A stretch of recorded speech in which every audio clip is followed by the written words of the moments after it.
kick one of the sidewalkers. Is she a confident horse? I would say yes. Yeah.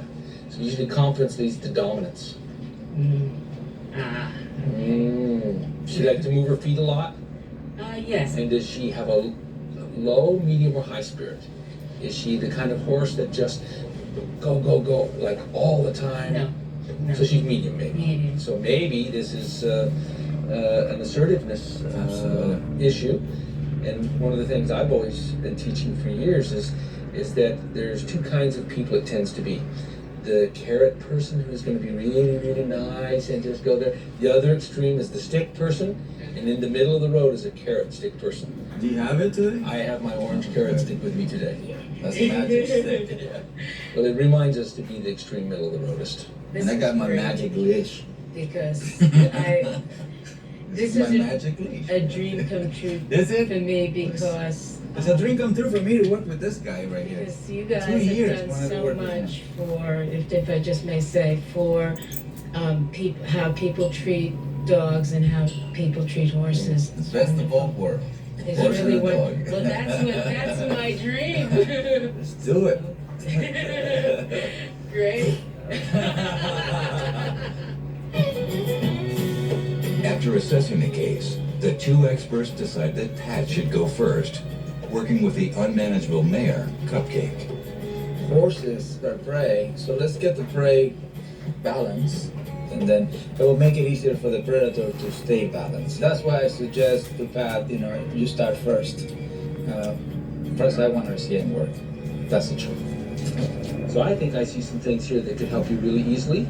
And the first thing I would do is I would get rid of this kind of halter. because I know this you're is like a pillow acing on this, her but nose. pay She just attention. She needs your pushes moral all over, support. like even when she put her nose down to Pray. smell the manure. Zena, And children, pray. to pound Don't the do pressure it. to get her up. These are all little things that just keep adding up time after every time she does one of those little things. She goes, oh yeah, these guys are a piece of cake. And she's supposed to be the cupcake. Okay. All right, here's what I'm gonna do. Step one, I'm gonna change halter. So you see we have a much thinner halter, okay? So if she leans against it, it's gonna cause the wrong thing to be difficult and allow the right thing to be easy. Just as Caesar sometimes simulates the dogs touch of a have dog, that, buddy. Pat Even will dogs touch a need horse their in the manner of gentleness. another horse in order to influence her behavior. To overcome the geometric differences, the horse's horizontal body versus the man's vertical one, Pat uses a long stick to give himself the same reach as another member of the herd. Everyone leads the horse, but what we need to do, if I was another horse, she was too close and she was using her mouth and I was dominating me, I would kick. Like that, back up. When we're close to a horse, just a little dominance. By just pressing on these nerves, it doesn't hurt the horse, but it causes him to be uncomfortable. So now she gets used to the fact that now I'm taking over leadership, just like that. In his case, he wants a balanced horse. In my case, I want a balanced dog, So how you motivate or inspire a predator or how you motivate, inspire a prey might be different, but the outcome at the same is the harmony that everybody looks for. This stick is about the same length as that horse's neck. All right? It's the same length as the horse's leg. And so now, once we understand the tools, she's going, he acts like a horse man. All right? And this is what I try to get people to understand. When around horses do as horses do. And I think Caesar's doing exactly the same thing with the dogs. He's trying to teach us humans to think like the dog. Now, Pat continues working on Cupcake's movements, starting with the horse's front end. now we're going to go to the dangerous end. The end that kicks. We're going to ask her Everyone here backs the fuck up. to yield her hindquarters out of our way. Prey animals are blessed with outstanding peripheral vision, which serves as an early warning system in case of attack. By understanding the species' physiology, Pat can adapt his methods to earn the horse's respect. See, dogs have binocular vision like people do, but horses have monocular vision, which means each eye works separately. I was in that eye, pushing that hip around until she finally swung her head and said, I will look at you in this eye. This is the moment that you know that you're starting to get the respect, when they will change the eye, okay? Now I'm going to go here again, Watch how I do it until the hind quarter moves. And when she changes eyes, you'll see it. It's not there yet. It's not there yet. I'm telling her that you better move that. Aha! She swung through. And if we only do one thing and lead the horse like this, then we have no chance for all those little moves. It's a simple thing. Horses need three things: safety, comfort, and play.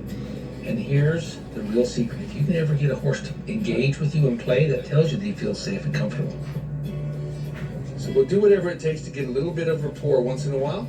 But now we're going to do what it takes to get a little bit of respect. Now I'm going to ask her feet to move here. Stay back just a little bit. There we go. So here's what I'm going to ask her to do. To be my partner by doing three things right now. I want her to maintain her gait, the trot. I want her to maintain the direction to the left. And I want her to watch where she's going. Now she quit trotting, so what I'm going to do as the leader is say, hey, trot. Now I could micromanage her and continually pushing around. I could be spanking, saying keep trotting. But instead I'm going to ask her to be my partner. Now I'm going to ask her to look where she's going. I'm going to put the ball that there. I'm not going to look. Remind her, hey, keep the trot going. You know, there might be a big green ball in your way somewhere. What are you going to do about it? It's a symbiosis. I think the major mistake that most people make with horses is they override their instincts and they follow the model that has been given to the world from the military, where we are chauvinistic and autocratic to the horses. We got some respect and some relaxation. Now let's get some rapport. Yeah.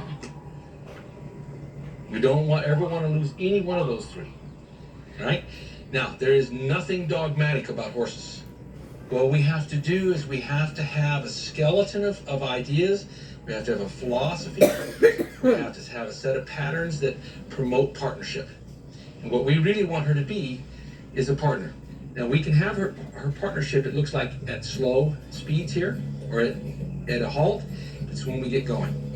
So now, I'm going to ask her here to start following my lead. Go through the cone. As Pat continues to lead Cupcake, she becomes more responsive to cues in his body language. That means less prompting with a stick and quicker responses when it's used. This time is really good. Now, she's doing pretty good here. Let's see how she does with our human simulator. All right? So if I asked her here, let me put this ball on her back. I'd rather do that. Any horse that I was going to put a child on of any kind or a new rider on, if they can't pass this test, there's no way in the world that I would go on and risk their life with that. And I'd rather have her kick this ball than kick a human. So I'm just going to ask her here, can I ask you to move over here? Can I ask you to come along with me in motion? I'm going to go forward here. So I'm going to use the ball actually to stimulate her to go forward. Now there's a fear response. This is where we get in trouble with these kind of horses. Because what she's done is she's going, everything is fine as long as I can stand still. But as soon as I have to go into motion, then things get out of hand. Let's see if we can go again here.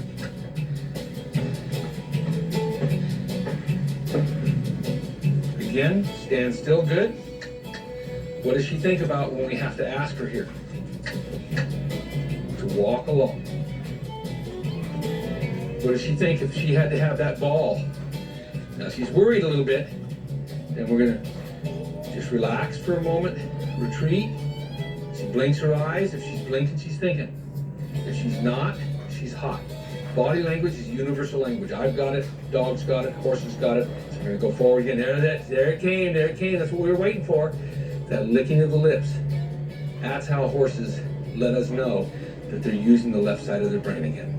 The left side of the brain is the partnership side of the brain. What we want is a perfect partner. The relaxation. I think what we've got is a horse that's starting to act like a partner. Now and only now would I start to risk putting a saddle on her and ask, having to put a human on her back. There was so much more to her behavior besides the side kicking that we didn't realize. I'm so concerned